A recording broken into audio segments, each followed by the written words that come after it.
नमस्कार दोस्तों। आज की क्लास में हम बात करेंगे आपका सेक्सुअल रिप्रोडक्शन के बारे में। तो हमारा कौन सा चैप्टर चल रहा था? हाउ डू ऑर्गेनिक रिप्रोड्यूस, यानी कि जीव जनन कैसे करते हैं, जिसमें से हमने पढ़ लिया था टाइप्स ऑफ रिप्रोडक्शन, सेक्सुअल और एसेक्सुअल, और उसमें से हमने एसेक्सुअल रिप्रोडक्शन पढ़ लिया था। आज हम बात करेंगे आपका सेक्सुअल रिप्रोडक्शन के बारे में।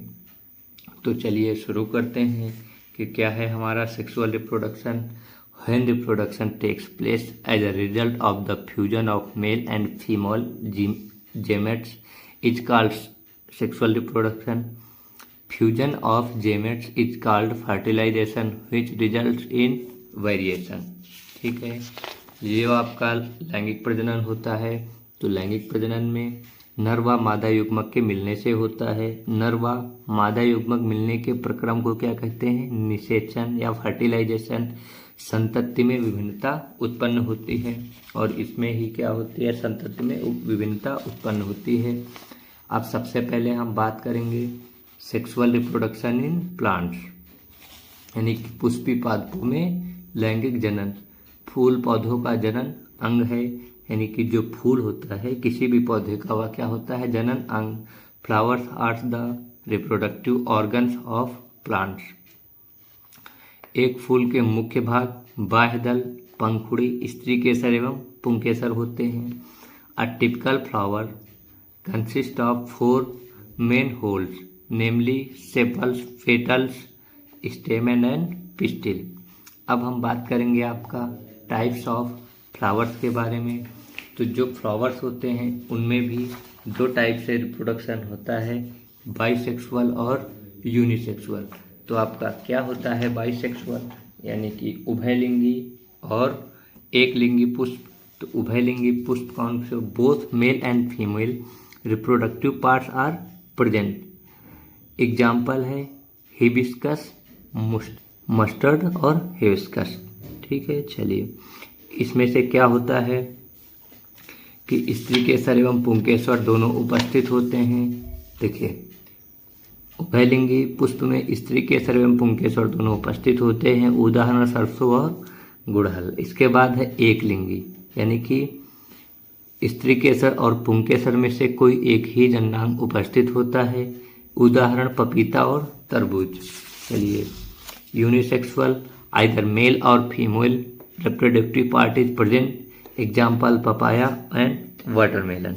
इसमें से क्या होता है कि या तो पुष्प में आपका मेल रिप्रोडक्टिव पार्ट अवेलेबल होगा या फिर फीमेल रिप्रोडक्टिव पार्ट अवेलेबल होगा। हिंदी में बात करें तो जो फीमेल होता है उसको स्त्री केसर और जो मेल रिप्रोडक्टिव पार्ट होता है उसको पुंकेसर बोलते हैं। तो इन दोनों में से कोई एक ही रहता है, एग्जाम्पल पपाया और वाटरमेलन। ये डायग्राम है आपका, इसमें से पुष्प की संरचना दी हुई है। ये क्या होता है आपका? स्टेमन यानी पुंकेसर। ये क्या है? एंथर फिलामेंट, परागकोश तंतु। ये क्या है? सेपल, बाह्यदल, पेटल यानी पंखुड़ी। ये क्या है? ओव्यूल यानी बीजांड। अब है आपका, ये रहा आपका स्टिग्मा। स्टिग्मा बोले तो वृत्तिकाग्र। ये है आपकी स्टाइल ओवरी, यानी कि वृत्तिका अंडाशय। ये क्या होती है? स्त्री केसर। देखिए, ये रहा आपका स्त्री केसर, ये रहा आपका पुंकेसर। पंखुड़ी, बाह्यदल, बीजांड। स्त्री केसर में क्या आता है?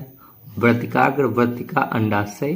ठीक है, और पुंकेसर में क्या आता है? परागकोश तंतु। ठीक है, तो जो आपके उभयलिंगी पुष्प होते हैं उनमें से ये दोनों पाए जाते हैं, और जो एक लिंगी होते हैं उनमें से या तो स्त्री केसर रहेगा या तो पुंकेसर रहेगा। ठीक है, चलिए बीज निर्माण की जो प्रक्रिया होती है हम उसके बारे में कुछ थोड़ी सी जानकारी प्राप्त करेंगे। तो जो बीज निर्माण की मुख्य प्रक्रिया है वह तो बीज निर्माण की प्रक्रिया में परागकोश में उत्पन्न परागकण हवा पानी जंतु द्वारा उसी फूल के वृत्तिकाग्र या दूसरे फूल के वृत्तिकाग्र पर स्थानांतरित हो जाते हैं। इसमें से क्या होता है कि परागकोश में उत्पन्न परागकण कहाँ पहुँचते हैं? हवा पानी जंतु द्वारा उसी फूल के वृत्तिकाग्र यानी स्वपरागण या दूसरे फूल के वृत्तिकाग्र पर परागण पर स्थानांतरित हो जाते हैं। अगर उसी फूल में तो स्वपरागण और दूसरे फूल में गए तो पर परागण। ठीक है, चलिए। परागकण से एक नलिका विकसित होती है जो वृत्तिका से होते हुए कहाँ तक पहुँचती है? बीजांड तक। देखिए ये रही ना नलिका आपकी, कहाँ से कहाँ तक पहुँच रही है? बीजांड तक। चलिए ठीक है।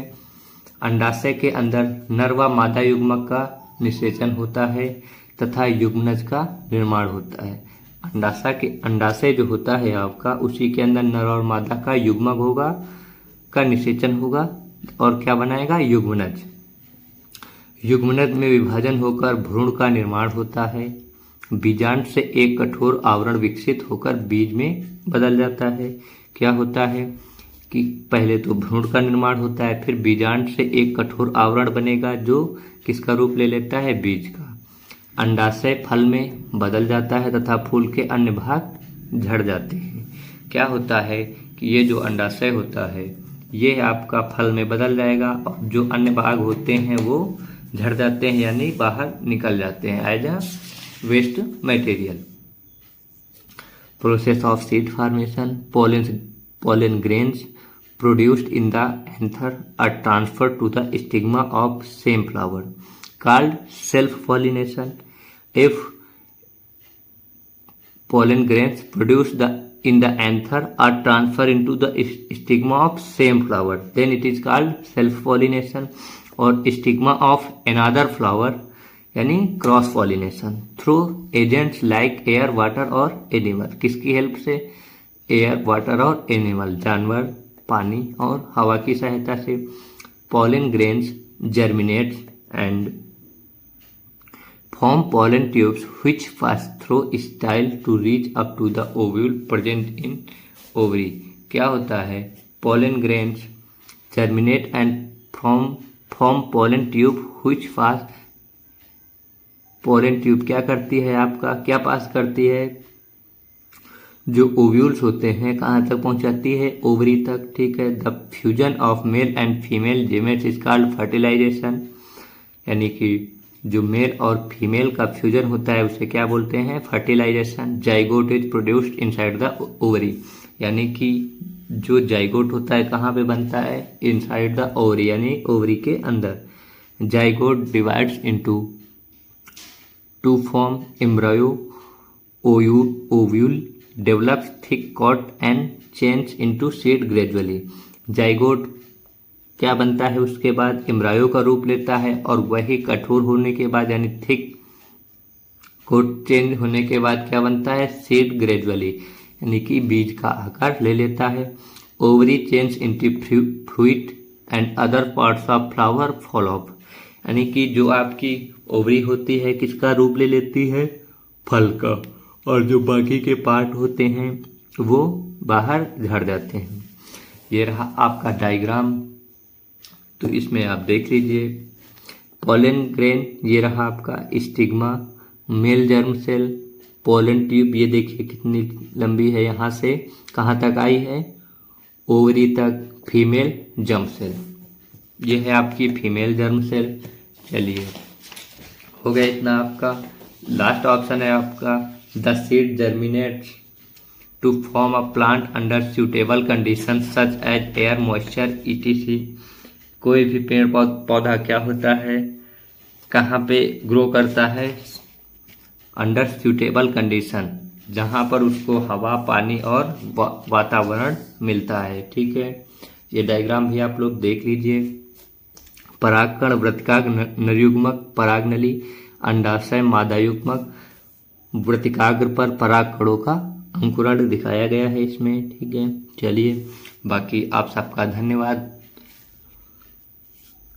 बाकी नोट्स के लिए आप लोग हमारे ऐप को डाउनलोड कीजिए और उसमें से आपको कंटेंट में सारे लेक्चर्स और सारे PDFs मिल जाएंगे।